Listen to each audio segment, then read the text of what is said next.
ఇండియాలో ఇప్పటికీ చాలా వరకు రైతులు పారుదల పద్ధతిలోనే అంటే ఫ్లడ్ ఇరిగేషన్ ద్వారా వాటర్ ఇవ్వడం జరుగుతూ ఉంటుంది అన్ని పొలాలకు చూసినట్టయితే. దీని ద్వారా వచ్చే నష్టాలు ఏ విధంగా ఉంటాయంటే మేజర్‌గా చూసుకుంటే నీరు వృధాగా వెళ్ళిపోతుంది. దాంతో పాటు అన్ని మొక్కలకి సమానంగా నీరు అందదు.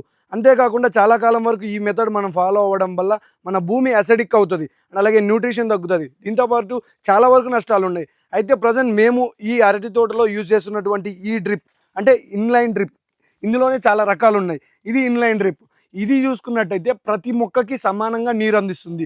అండ్ అలాగే ఈ డ్రిప్ చూసుకున్నట్టయితే గంటకి 4 లీటర్ల లెక్కన ఒక్కొక్క మొక్కకి అందించడం జరుగుతూ ఉంటుంది. ఇలా మనము డ్రిప్ సిస్టమ్ వాడడం వల్ల 80% వరకు వాటర్‌ని సేవ్ చేయొచ్చు.